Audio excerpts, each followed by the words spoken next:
All right, we're going to talk about a tiny, unseen intruder that's way more common than you might think. We're diving deep into the world of Giardia lamblia, one of the most successful and widespread intestinal parasites on the entire planet.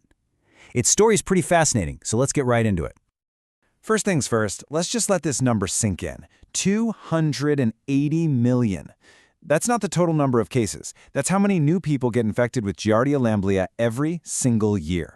We're not talking about some rare, exotic disease here. This is a massive global health issue happening all around us. You know, our history with this parasite goes way back, and it's pretty personal. This quote is from 1681. The man who wrote it, Antony von Leeuwenhoek, the father of microbiology, was the first person to ever lay eyes on Giardia lamblia. And how'd he find it? He used his own homemade microscope to examine a sample of his own stool while he was sick.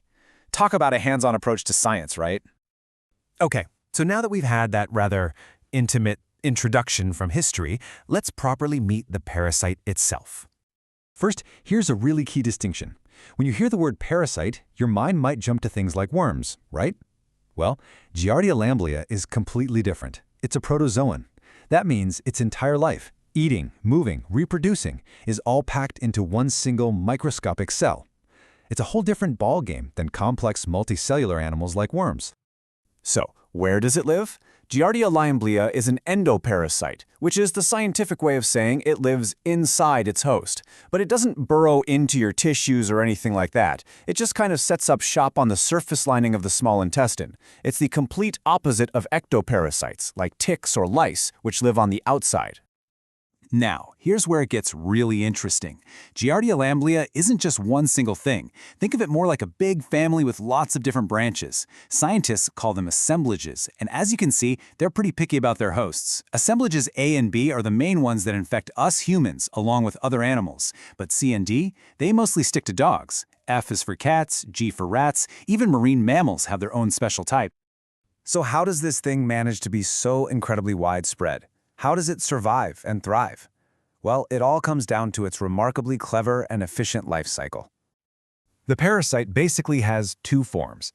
On the left, you've got the cyst. Think of this as its armored survival pod.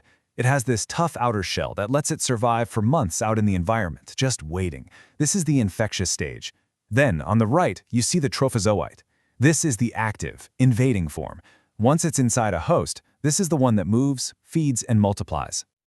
So let's follow the whole journey. It all starts when a host swallows those hardy little cysts, maybe from contaminated water or food. Once inside, stomach acid acts like a key, triggering the cyst to open up and release two active trophozoites. These guys get right to work, attaching to the intestinal wall and multiplying like crazy. Then, as they travel further down the gut, they get a signal to transform back into those tough cysts, which are then passed out in the stool, all ready to infect someone new. It's a pretty slick system. This simple, effective cycle means it can spread in a few common ways. The one everyone knows is waterborne illness. Beaver fever from drinking stream water while hiking. That's Giardia. But it also spreads through food, and very easily from person to person. That's why you see outbreaks so often in places like daycare centers, where hygiene can be a challenge. And get this, you might think you'd need to swallow thousands of these things to get sick. But no. The infectious dose is as low as 10. Just 10 tiny cysts are enough to start a full-blown infection. That incredibly small number is a huge reason why it spreads so darn easily. Okay, the parasite is inside. So what happens next? Let's go inside the human body and see what this invader actually does to cause trouble. This image from an electron microscope is just stunning. All those little pear-shaped things, those are the Giardia lamblia trophozoites. You can see they're not burrowing into the tissue. Instead, they form this dense, living carpet right on top of the intestinal lining. Just imagine trying to absorb nutrients through that. It's a physical blockade. And the damage doesn't stop there. That parasitic carpet actually wears down the tiny finger-like villi that are meant to absorb your food. It also messes with key digestive enzymes, which is why some people suddenly become lactose intolerant during an infection. It damages the junctions between your cells, creating a leaky gut. And, to top it all off, it's literally competing with you for your own nutrients. But here is the real kicker, and what makes this parasite such a public health challenge.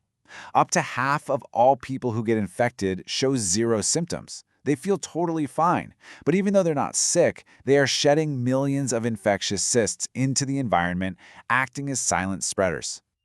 So, with so many people showing no signs at all, how do labs actually play detective and find this microscopic culprit when an infection is suspected? Well, the classic method, the one we've used for over a century, is just looking for it. A trained lab technician takes a stool sample, puts it on a slide, and meticulously scans it under a microscope, hunting for those distinctively shaped cysts or trophozoites. It works, but it takes a lot of time and a really skilled eye. A much more modern way is with an antigen test. You can think of it like a home pregnancy test. It's not looking for the parasite itself, but for specific proteins that the parasite produces. These tests are way faster, and they give a clear yes or no answer without needing a microscope expert. And then you have the highest tech option, PCR. This is essentially a DNA test for the parasite. It's so sensitive it can find even the faintest trace of Giardia DNA. But its real superpower is that it can identify the specific genetic assemblage. That's critical for public health officials trying to trace an outbreak back to its source. Was it the water park, a restaurant, or something else? But in many of the best labs, the true gold standard is the direct fluorescent antibody test, or DFA. This one is really cool. They use special antibodies that are tagged with a fluorescent dye. If there are any Giardia cysts in the sample, the antibodies latch on, and the cysts glow a brilliant, impossible-to-miss green under a special microscope. It's incredibly accurate. Okay, so we've met our parasite, we understand its sneaky life cycle, and we know how to find it. Now for the most important part. How do we fight back, and how do we stay safe? The good news is, for people who are sick, there are very effective medications. In the Netherlands, the standard first-line treatment is metronidazole. Internationally, doctors often prefer a related drug called tinidazole, which can work just as well, sometimes with a shorter course. The bottom line is, treatment works.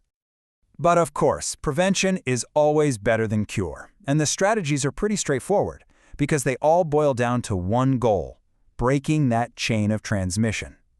That means good old-fashioned hand washing, especially after using the toilet and before eating.